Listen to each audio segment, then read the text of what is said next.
News डंकामध्ये मी महेश विचारे आपल्या सगळ्यांचं मनपूर्वक स्वागत करतो. मित्रांनो, आपण नवरात्रीच्या निमित्ताने आमच्या गाठीभेटी या कार्यक्रमामध्ये विविध क्षेत्रातील कर्तृत्ववान हरहुन्नरी अशा महिलांशी संवाद साधतोय. त्यांच्या कारकिर्दीविषयी जाणून घेण्याचा प्रयत्न करतोय. त्यांचं जे योगदान आहे समाजातलं ते आपल्या समोर आणण्याचा आमचा प्रयत्न आहे. आणि आज आपल्या या कार्यक्रमामध्ये सहभागी झालेले आहेत त्या सुप्रिया चित्रे. त्या स्क्वॉड्रन लीडर म्हणून त्यांनी काम केलेलं आहे. आता त्या निवृत्त आहेत, मात्र तरी देखील त्या या डिफेन्स क्षेत्र जे आहे किंवा संरक्षण क्षेत्र जे आहे त्याची मुलींना माहिती व्हावी, मुलींनी त्याच्यामध्ये सहभागी व्हावं, या क्षेत्रामध्ये यावं. मग त्या वायुदलात असो किंवा नौदलात असो, लष्करात असो, सेना दलात असो, अशा वेगवेगळ्या ज्या शाखा आहेत त्याच्यामध्ये त्यांनी सहभाग घ्यावा किंवा त्याच्यामध्ये त्या सेवेत त्यांनी दाखल व्हावं, असा त्यांचा प्रयत्न आहे. आणि त्याचबरोबर महिलांना त्या माध्यमातून सक्षम करणं आणि शिस्त बाणवणं, महिलांमध्ये जी काय एक अशा पद्धतीचं वातावरण असतं की महिला या क्षेत्राकडे येऊ शकत नाहीत, हे कुठेतरी दूर करणं आणि त्यांचा जो समज आहे कुटुंबाचा असेल किंवा घरातल्यांचा समज असेल तो दूर करणं, हा त्यांचा प्रयत्न आहे. उडान फाउंडेशनच्या माध्यमातून त्या काम करत असतात. पण त्याचबरोबर त्या स्वतः उच्च शिक्षित आहेत. क्लिनिकल सायकोलॉजीमध्ये त्यांचं शिक्षण झालेलं आहे. त्याचबरोबर IIM इंदूर या संस्थेमध्ये त्यांनी बिझनेस मॅनेजमेंट केलेलं आहे. तर त्यामुळे असा त्यांचा प्रवास जो आहे हा खूपच निश्चितपणे प्रेरणादायी आहे आत्ताच्या पिढीतल्या मुलींसाठी. त्यामुळे आपण त्यांच्याशी संवाद साधूया आणि त्यांच्या या कारकिर्दीविषयी जाणून घेऊया. सुप्रियाताई, तुमचं खूप खूप स्वागत आहे न्यूज डंकावर. Thank you very much sir. तर सर्वप्रथम म्हणजे प्रत्येकालाच एक थोडस आश्चर्य वाटत असतं की आजकाल महिलांना सगळे डिफेन्सच्या वेगवेगळ्या शाखा ज्या आहेत त्याच्यामधलं प्रवेश आता खुले झालेले आहेत. पण तरी देखील एक आश्चर्य वाटतं यासाठी की फक्त हे पुरुषांसाठीच आहे आणि पुरुषच सक्षमपणे ते करू शकतात. कारण त्यासाठी तिथे जे ट्रेनिंग घेतलं जातं ते खूपच कठोर ट्रेनिंग असतं. ते महिलांना जमणार नाही किंवा महिला सीमारेषेवर संरक्षणासाठी उभ्या राहू शकणार नाहीत, बंदुका त्या कशा हाताळतील वगैरे, असे एक समज लोकांमध्ये असतो. पण ते आता दूर झालेलेच आहेत आणि त्या संदर्भात तुम्ही एक कार्य करत असता. तर तुम्ही स्वतः या करिअरमध्ये कसं काय आलात आणि तुम्हाला का असं वाटलं की आपण या क्षेत्रामध्ये जाऊ?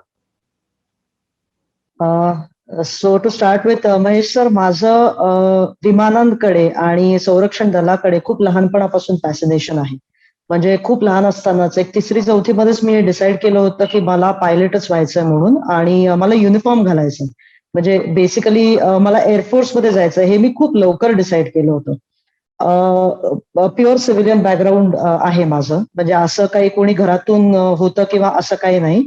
पण एक चांगलं झालं की मी कॅन्टॉन्मेंट एरियाच्या म्हणजे मिलिटरीच्या एरियाच्या खूप जवळ राहायचे, आणि तिथे कुठेतरी मला वाटतं एक तो ट्रिगर सुरू झाला की डिफेन्स बद्दलचं त्यांचं लाईफस्टाईल किंवा त्यांचं युनिफॉर्म घालायची पद्धत, त्यांची डिसिप्लिन, या सगळ्या गोष्टी ज्या बघायला मिळाल्या तिथून ती आवड कुठेतरी सुरू झाली. आणि थोडं विमानांबद्दलचं आकर्षण किंवा ह्या क्षेत्रात थोडीशी आवड असल्यामुळे मग ते air force was a natural choice.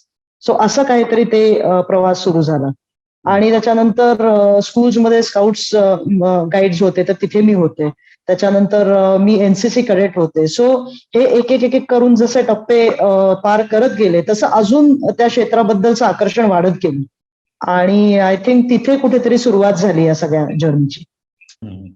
जसं तुम्ही म्हणालात की बॅकग्राऊंड किंवा पार्श्वभूमी अशी नव्हती, म्हणजे घरातलं कोणी संरक्षण दलात नव्हतं किंवा असं काय हे नव्हतं की त्याच्याकडून प्रेरणा घेऊन तुम्हाला असं वाटायला लागलं. तुम्हालाच एक तुम्ही ज्या ठिकाणी राहत होतात त्यामुळे तुमच्यात एक तशी भावना निर्माण झाली, एक आकर्षण निर्माण झालं. पण घरातल्यांचा पाठिंबा जो होता तो किती महत्वाचा ठरला? कारण अशा वेळेला म्हणजे साधारणपणे घरातले म्हणतील नाही बाबा तू नेहमीसारखा अभ्यास कर आणि उच्च शिक्षण घे आणि वेगळ्या कुठल्या तरी क्षेत्रामध्ये जा जिथे चांगला कदाचित पैसा मिळेल आणि असं काहीतरी एखादं क्षेत्र निवड, असं म्हटलं जातं. पण तुम्हाला कसा पाठिंबा मिळाला? सो एक चांगली गोष्ट अशी होती की मी एक प्युअर बिझनेस फॅमिली म्हणजे बिझनेस बॅकग्राऊंड मधून आहे, माझी पूर्ण फॅमिली बिझनेसमध्ये आहे. सो फायनान्शियल इश्यू असा कधी नव्हता की तुम्हाला पैसे कमवायचे म्हणून काम करायचं, हा कधीच विचार नव्हता. आणि आय थिंक ते एक खूप मोठा सपोर्ट असतो आपल्याला, की जेव्हा आपण वेल टू डू असतो फॅमिलीमधून तेव्हा आपल्याला चॉईसेस जास्त असतात गोष्टी करायच्या. दुसरी गोष्ट म्हणजे आई वडिलांचा भरपूर सपोर्ट मिळाला या डिसिजन मध्ये. कारण बहुतेक त्यांनी पण ते डिफेन्स लाईफ जरी त्याच्यात कोणी नसलं तरी थोडंसं जवळून बघितलं होतं त्या आसपासच्या सगळ्या माहोल जे काय होता त्याच्यामुळे. सो मला वाटतं त्याचा एक खूप मोठा सपोर्ट मिळाला. आणि माझे वडील खूप जास्त प्रोग्रेसिव्ह आहेत असं मला वाटतं. म्हणजे म्हणतात ना की जर मुलीला खरंच सक्सेसफुल व्हायचं असेल तर कुठेतरी तिच्या वडिलांची जी एक बॅकिंग असते, साथ असते, ती फार इम्पॉर्टंट असते. आणि माझ्या बाबतीत तसं खूप याच्यात आहे. म्हणजे जरी आपली फॅमिली नाही पण एक एक्सटेंडेड फॅमिली असते जे थोडीशी काळजी करतात किंवा सांगतात की नको मुलीला एवढ्या लांब कशाला पाठवताय, किंवा आई थोडीशी काळजी करते, हे सगळं होतं. पण माझे वडील फार स्ट्रॉंग होते आणि त्यांनी अगदी खूप आधीपासून सांगितलं होतं की तुला जे करायचंय ते कर. कधी हे करू नकोस किंवा हे खूप जास्त डेंजरस आहे किंवा असं काही त्यांच्या जरी मनात आलं तरी त्यांनी खूप सपोर्ट केला आणि स्वतः समजून घ्यायचा प्रयत्न केला त्या फील्ड बद्दल. म्हणून मला वाटतं की मी इथपर्यंत पोहोचू शकले. नाही, खरं आहे. म्हणजे आई वडिलांचा सपोर्ट असणं अत्यंत आवश्यक असतं. विशेषतः तुम्हाला वडिलांचा एवढा पाठिंबा लाभला आणि त्याच्यामुळे तुमच्यात एक आत्मविश्वास निर्माण झाला असेल, की मी जे काही करते त्याला ऍब्सोल्युटली. पाठिंबा असल्यामुळे मी हे करू शकते. आणि हे खरोखरच हो. आवश्यक आहे.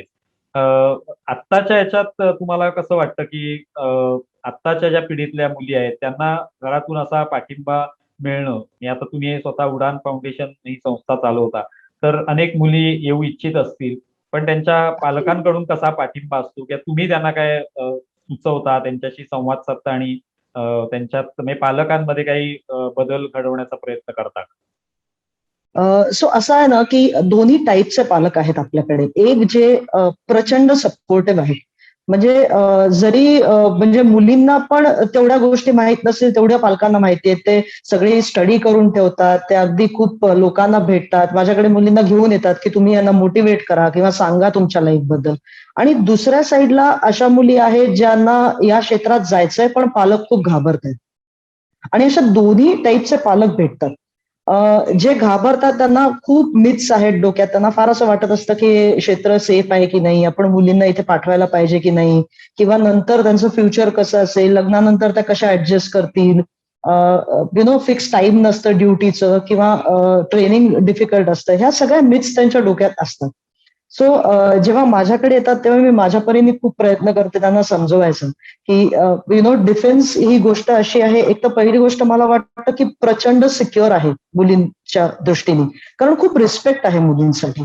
आणि तुम्ही त्या सिक्युअर्ड एन्व्हायरमेंटमध्ये म्हणजे ऑब्व्हियसली जे प्रोफेशनल हझार्ड्स आहेत ते तर असणारच आहेत. म्हणजे तुम्ही जर अगदी कुठे फॉरवर्ड बेसवर पोस्टेड आहात वगैरे तर तुम्हाला ड्युटी करायची आहे. तुम्हाला जे काय त्याच्याबरोबर येणारे डिफिकल्टीज आहेत त्या सहन करायच्याच आहेत. मग त्याच्याबद्दल काही प्रश्न नाही. पण ह्या बाकीच्या सगळ्या मिथ्स आहेत त्याच्यामुळे थोडा जास्त प्रॉब्लेम होतो. आणि कधी कधी पालक बरोबर गायडन्स ज्यांच्याकडे मिळेल तिथपर्यंत पोहोचू पण शकत नाहीत कारण त्यांना माहितीच नसते. सो मला वाटतं एज्युकेशन किंवा अवेअरनेस हा जो आपल्या सोसायटीमध्ये इन जनरल यायला पाहिजे या विषयावर, तो अजूनही तितका आलेला नाहीये.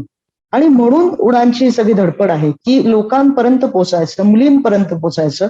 आणि फक्त अर्बन एरियामध्ये नाही, तर अगदी रुरल एरियामध्ये, खेड्यापाड्यांमध्ये जिथे मुलींमध्ये खूप पोटेन्शियल आहे, पण त्यांना या सगळ्या गोष्टींबद्दल माहीतच नाही किंवा त्यांच्या पालकांना माहीत नाहीये. तिथपर्यंत आपण कसे पोहोचू शकतो याची धडपड आहे उडान म्हणजे. हं, हं, हं.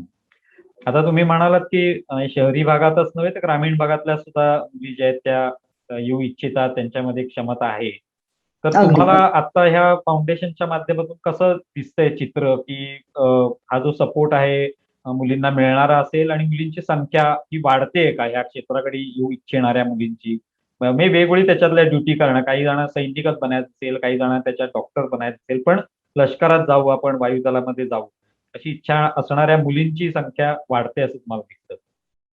खूप वाढते आणि सगळ्यात इम्पॉर्टंट म्हणजे आता जे एनडीए सुरू झाल्यानंतर दृश्य फारच वेगळं बघायला मिळते. म्हणजे एस्पेशली पेरेंट्सच्या साईडनी भरपूर सपोर्ट बघायला मिळतोय.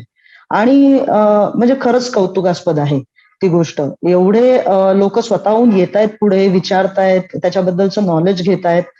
मला असं वाटतं ते खरंच छान आहे.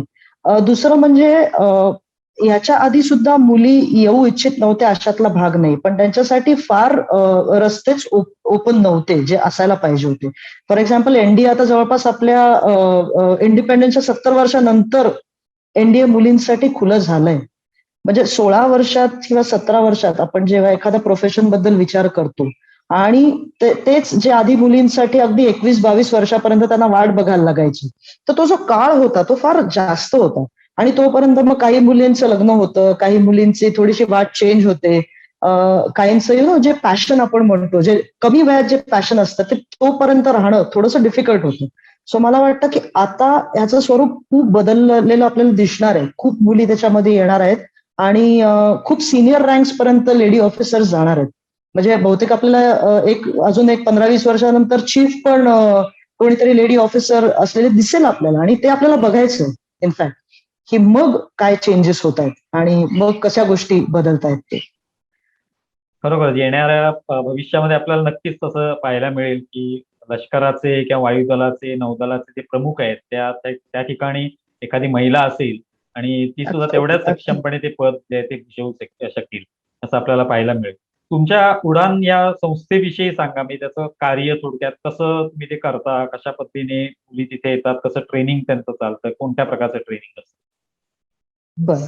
सो उडानचे खूप वेगवेगळे इनिशिएटिव्ह आहेत आणि सगळ्या इनिशिएटिव्हचा पर्पज हाच आहे की मुलींना डिफेन्ससाठी मोटिवेट करणं, ट्रेन करणं, गाईड करणं वेगवेगळ्या क्षेत्रांमध्ये.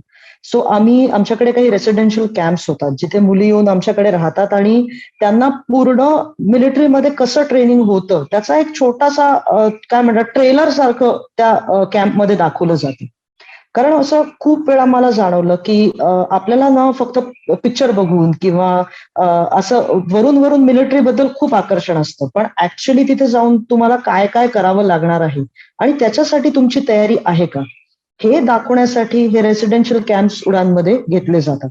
सो आमच्याकडे अगदी 11 वर्षापासून ते 20-22 वर्षापर्यंतच्या मुली असतात. वेगवेगळ्या ग्रुप्समध्ये त्या येतात आणि त्या पूर्ण ट्रेनिंग एकदा एक्सपिरियन्स करून बघतात की सकाळी लवकर उठणं कसं असतं, डिसिप्लिन कसं असतं, तुम्हाला फिजिकली किती स्ट्रॉंग असलं पाहिजे, मेंटली किती स्ट्रॉंग असलं पाहिजे.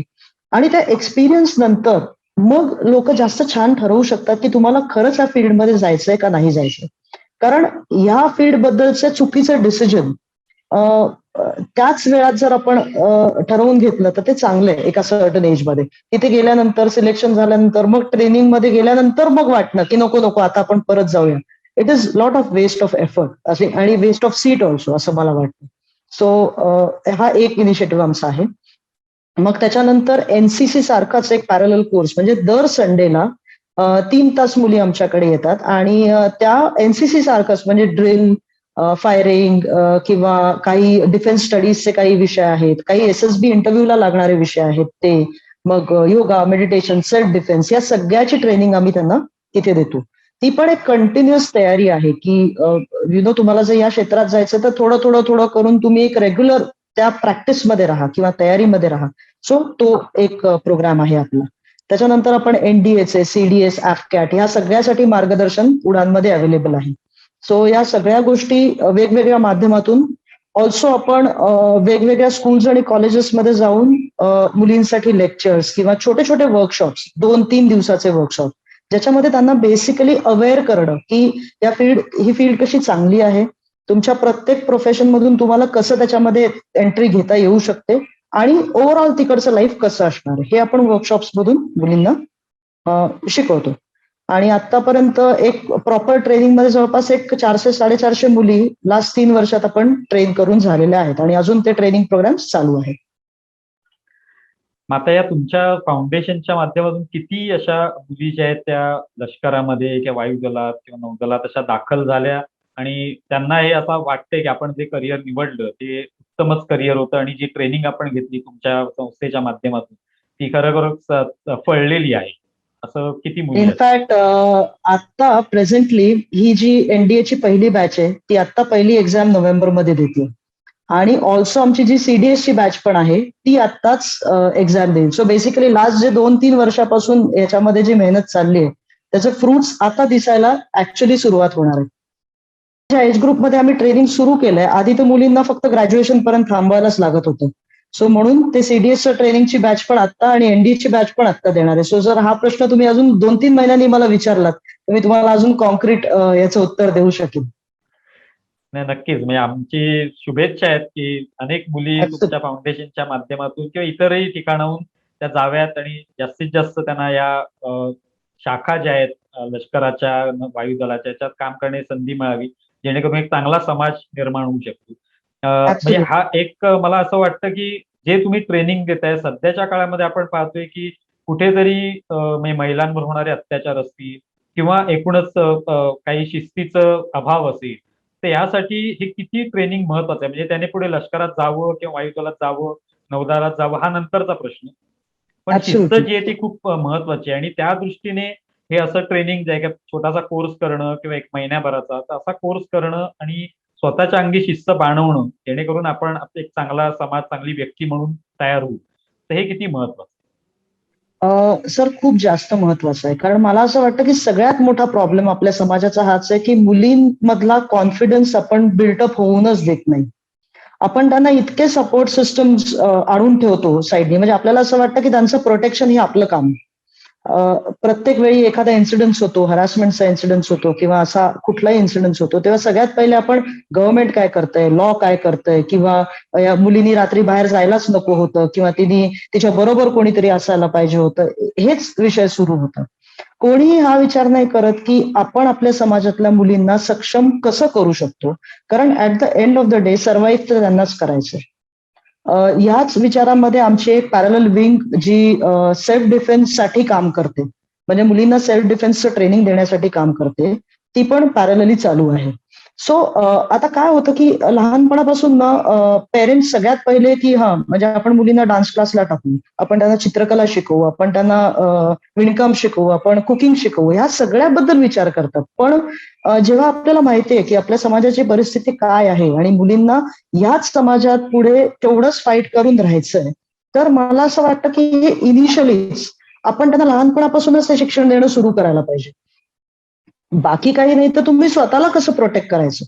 कारण जेव्हा असे इन्सिडेंट्स होतात तेव्हा फक्त ह्याच्यासाठी नाही होत की मुली वीक असतात किंवा त्या फिजिकली वीक आहेत किंवा काही करू नाही शकत. त्यांचा कॉन्फिडन्स आपण इतका कमी करून ठेवलेला असतो की त्या ब्लँक होतात. त्यांना त्यावेळी समजतच नाही की आपण रिॲक्ट कसं करायचं. आणि मग असे इन्सिडेंट्स होतात आणि आपण परत म्हणतो की अरे मुली वीक आहेत म्हणून. So this is a vicious cycle. हे ब्रेक करण्यासाठी आपल्याला त्यांच्यावर काम करावं लागणार आणि लहानपणापासून करावं लागणार. म्हणून आमच्या फाउंडेशनमध्ये अगदी 10-11 वर्षापासूनच्या मुली आहेत, ज्या हळूहळू या गोष्टीसाठी ट्रेन होत आहेत. म्हणजे त्याचे रिझल्ट अजून 10 वर्षानंतर किंवा 15 वर्षानंतर दिसतील. आता तुम्ही जेव्हा ह्या ट्रेनिंगकडे वळला, म्हणजे तुम्हाला जेव्हा वाटायला लागलं की आपण आता ह्या सगळ्याच्यात जायचंय, मग लहानपणापासून तुमचं स्वप्न होतं. पण प्रत्यक्षात जेव्हा तुम्ही त्याच्यात भरती होण्यासाठी जी ट्रेनिंग आणि ती घेतली, तर तेव्हा तुम्हाला कुठे क्षणभर असं वाटलं का की बापरे! एवढं सगळं हे आव्हान आहे, हे सगळं ट्रेनिंग खूपच कठीण असतं. म्हणजे आम्ही चित्रपटात सुद्धा पाहिलं, पण अर्थात ते खूपच फिल्मी पद्धतीने दाखवतात. पण प्रत्यक्षात जे ट्रेनिंग असतं ते खूप वेगळं असतं. तर तुमचा काय अनुभव होता स्वतःचा हे ट्रेनिंग घेताना? So to be very frank खरंच डिफिकल्ट होतं. म्हणजे खोटं नाही बोलणार, कारण तिथे गेल्यानंतर बऱ्याच गोष्टी अशा समजतात ज्या आपण खरंच विचार पण केलेल्या नसतात, की इतक्या रुटीन मधून कारण घरी असतो तेव्हा सगळं आरामात चालू असतं. आई असते सारखी काळजी घ्यायला. म्हणजे परीक्षा जरी असेल तरी ती पण बिचारी आपल्याबरोबर जागते आणि सगळ्या गोष्टी इझिली हातात मिळतात. आरामात सकाळी उठायचं, कॉलेजला जायचं, असं रुटीन जनरली सगळ्यांचं असतं. तिथे गेल्यानंतर अचानक तुम्हाला लवकर उठायला लागतं. मग कंटिन्युअस पीटी, परेड, सारखं सगळीकडे तुम्ही पळताय, क्लासेस, मग त्याच्यानंतर एक खूप रेजिमेंटल ट्रेनिंग ज्याला आपण म्हणतो, की सकाळपासून रात्रीपर्यंत तुमचा पूर्ण दिवस मॅप्ड असतो आणि तुम्हाला त्या प्रत्येक सेकंड आणि सेकंडचा इम्पॉर्टन्स समजतो. किंवा जेवणासाठी वेळ कमी असतो. इथे आपण 20 मिनिटं आरामात टीव्ही समोर बसून जेवतोय आणि तिथे गेल्यानंतर अगदी तुम्हाला 3-4 मिनिटात तेच फटाफट खाऊन तुम्हाला तिथून निघायला लागतं. सो बेसिकली हे जे आहे त्याच्यामध्ये डेफिनेटली थोडंसं डिफिकल्ट होतं आणि प्रत्येक जण जो इनिशियली ट्रेनिंगला जातो त्याला पहिल्या महिन्यात असं वाटतंच की नको आपण परत जाऊया म्हणून.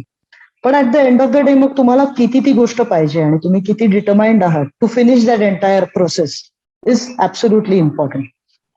ऑल्सो बरोबर खूप लोक असतात ज्या सेम प्रोसेस मधून जात असतात, म्हणून ती एक खूप पॉझिटिव्ह बाजू असते की फक्त आपल्या बरोबर नाही सगळ्यांबरोबर होतंय म्हणून इट इज ओके.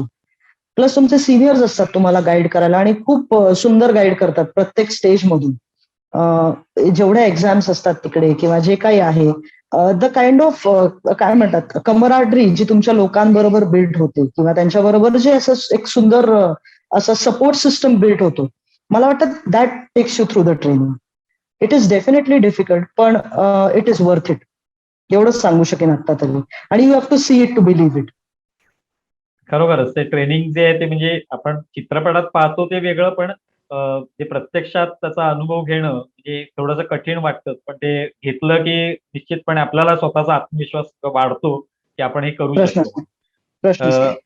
तुम्हाला आता जसं तुम्ही तुमच्या फाउंडेशनच्या माध्यमातून हे सगळं काम करताच आहात, पण कॉलेजच्या लेव्हलला किंवा स्कूल लेव्हलला जसं तुम्ही सुरुवात केली स्काउटमध्ये, स्काउट गाईड याच्यात होतात किंवा एनसीसी मध्ये होतात.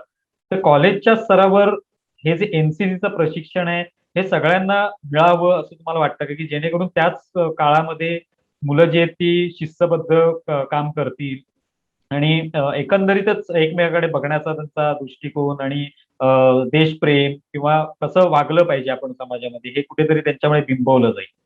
हे किती महत्वाचं वाटतं? अगदी.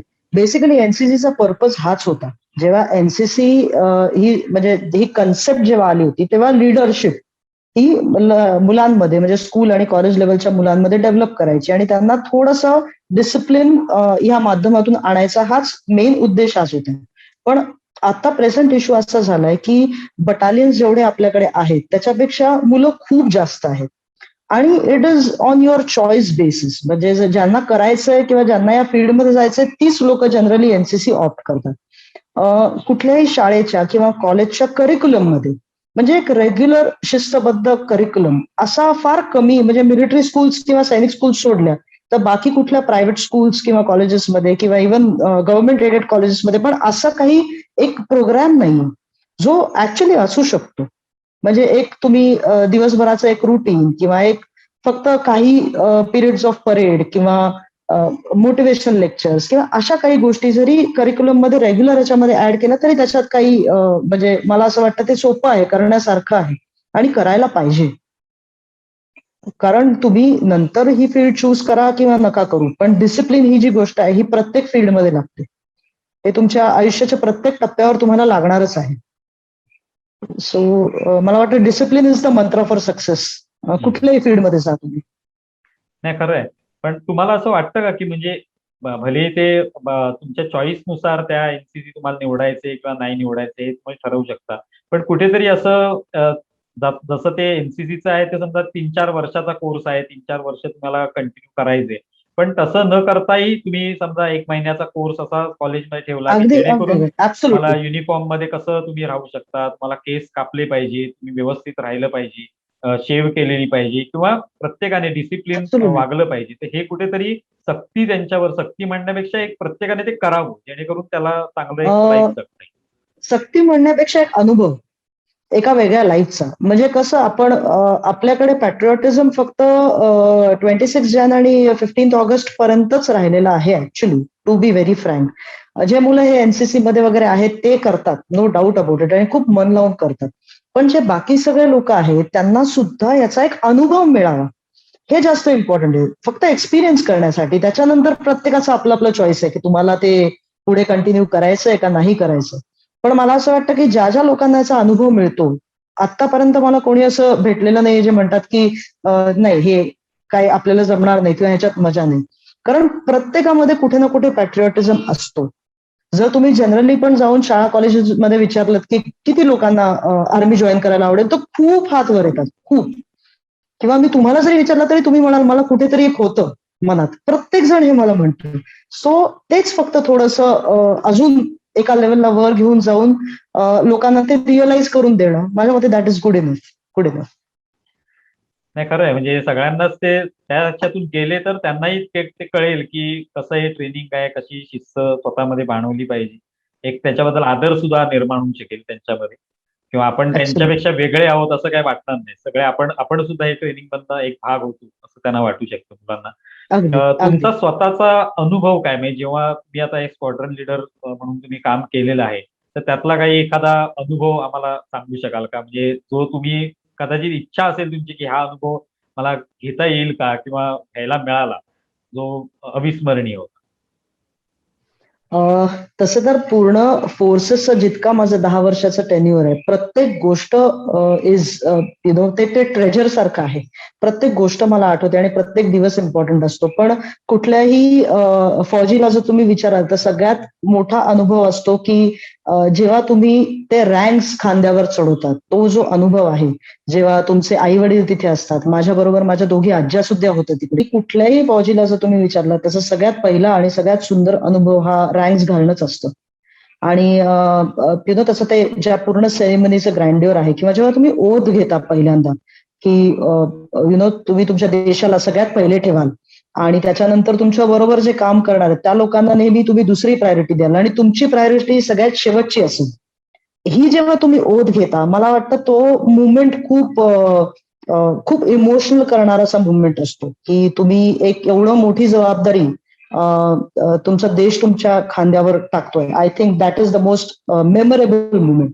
आणि दुसरा सगळ्यात मेमोरेबल मुवमेंट माझा म्हणजे पहिल्यांदा जेव्हा मी विमान हातात घेतलं, तो माझा दुसरा सगळ्यात मेमोरेबल मुवमेंट होता. कारण विमानांबद्दलचं पॅशन आणि त्याच्यानंतर जेव्हा तुम्हाला माहिती की हवेत अख्खं विमान तुमच्या हातात आहे आणि तुम्ही त्याला कंट्रोल करताय, ते जे एक फिलिंग आहे, मला वाटतं हे दोन सगळ्यात मेमोरेबल फिलिंग्स आहेत माझे. नाही, खरोखरच म्हणजे तुम्ही जे सांगितलं अगदी डिटेलमध्ये नसेल सांगितलं, पण विमानात बसणं, स्वतः ते चालवणं हे किती आव्हानात्मक असेल. म्हणजे एक सर्वसाधारण माणसाला तर ते कल्पनाही तो करू शकत नाही. म्हणजे एरवी तो विमानातून जाताना सुद्धा थोडासा घाबरतो, पण ते विमान स्वतः ऍब्सोल्युटली. चालवणं आणि ते एवढ्या स्पीडमध्ये चालवणं हे खूपच कठीण असतं आणि तुम्ही ते तो तो मला अनुभव घेतलेला मला आहे. पायलट व्हायचं होतं, पण समाव माझं मेडिकलमध्ये 1.5 सेंटीमीटर हाईटमुळे रिजेक्शन झालं आणि म्हणून मला एज्युकेशन ब्रँचमध्ये चूज करायला लागलं. सो मी ग्राउंड ड्युटीज मध्ये गेले. पण गुड पार्ट अबाउट एअरफोर्स की प्रत्येक कॅडेटला ह्या एक्सपिरियन्स शॉर्टेज मिळतात की तुम्हाला ऍक्च्युली कधी ना कधी ते विमान हातात घेऊन आणि इन्स्ट्रक्टर बसलेले असतात, ते सांगतात नाव यू फ्लाय म्हणून. आणि ती जी एक फिलिंग असते की तुम्हाला एक एअरफोर्स एवढं मोठं विमान हातात घेऊन उडवता येते, that is absolutely wonderful. That is a wonderful feeling. So it is a dream come true actually. नाही, खरोखर म्हणजे तो अविस्मरणीय अनुभव आणि तो कायम आपल्या स्मरणात राहील असाच अगदी आहे आणि अगदी. प्रत्येक वेळेला तुम्हाला वाटतं शरीरावर रोमांच उभं करेल की ज्या ज्या हो वेळेला हो आपल्याला ते हो. आठवेल त्या त्या वेळेला. एक अगदी शेवटचा अगदी. प्रश्न म्हणजे तुम्ही आता पालकांना काय सांगू इच्छिता या निमित्ताने की कशा पद्धतीने त्यांनी मुलींना या क्षेत्राकडे वळवावं किंवा पाठिंबा द्यावा या संदर्भात? माझं फक्त एवढंच म्हणणं आहे की आपलं आपलं गव्हर्नमेंट किंवा फॉर दॅट मॅटर बऱ्याच अशा बॉडीज आहेत ज्या या दृष्टीने की बेटी बचाओ बेटी पढाओ किंवा अशा गोष्टींसाठी खूप काम करतात. पण मला वाटतं सगळ्यात जास्त मोठं काम प्रत्येक घरामधून झालं पाहिजे आणि प्रत्येक घरामध्ये आई वडिलांकडून ती सुरुवात झाली पाहिजे. अ, जर मुलींना त्यांच्याकडून ती स्ट्रेंथ आणि कॉन्फिडन्स त्या त्या वयात मिळाला, तर मला असं वाटतं मुली फार सुंदर काम करू शकतात. मी एनडीए मध्ये पण पोस्टेड होते. मी एनडीए मध्ये मुलांचं ट्रेनिंग बघितलंय. मी मुलींचं ट्रेनिंग आता 4 वर्षापासून बघते. पण त्यांच्या मुलींमधली ज्या कपॅसिटीज आहेत, त्यांची जी सहनशक्ती आहे किंवा त्यांचं जे डेडिकेशन आहे, खूप लवकर त्यांच्या गोलकडून असे विचलित होत नाहीत. फार जास्त कन्सिस्टन्सी असते मुलींमध्ये. ह्या सगळ्या जर गोष्टींना आपण नीट ट्रॅक केलं किंवा त्या समजून घेऊन त्यांना बरोबर दिशा दाखवली, तर मला वाटतं की मुली वंडर्स करू शकतात. पण हे प्रत्येक घरामधूनच होऊ शकतं. आई वडील, भाऊ बहीण जे कोणी घरातलं सपोर्ट सिस्टम आहे त्यांनी जर थोडंसं या गोष्टीला समजून घेतलं, तर मला वाटतं की वी कॅन डू वंडर्स.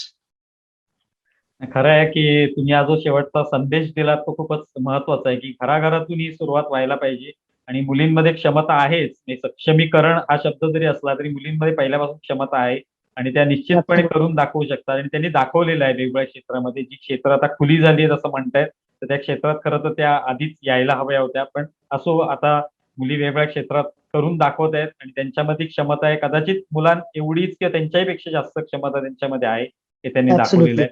आणि तुम्ही स्वतः याच्यामध्ये हे सगळं काम करताय, मुलींमध्ये आत्मविश्वास निर्माण करताय तुमच्या संस्थेच्या माध्यमातून. त्याबद्दल खूप खूप अभिनंदन तुमचं, आभार सुद्धा. थँक्यू. आणि तुम्ही थँक्यू. न्यूज डंकामध्ये येऊन हे सगळे तुमचे विचार मांडलेत आमच्या प्रेक्षकांसमोर, वाचकांसमोर. त्याबद्दल सुद्धा आम्ही आभारी आहोत. Thank you so much. थँक्यू. धन्यवाद मॅडम. धन्यवाद. मला इथे बोलवल्याबद्दल धन्यवाद आणि मला खूप छान वाटलं. Thank you very much. तर मित्रांनो, हा व्हिडिओ तुम्हाला कसा वाटलाय जरूर कळवा. त्या संदर्भातल्या प्रतिक्रिया कळवा. तो व्हिडिओ शेअर करा, सबस्क्राईब करा, लाईक करा. धन्यवाद.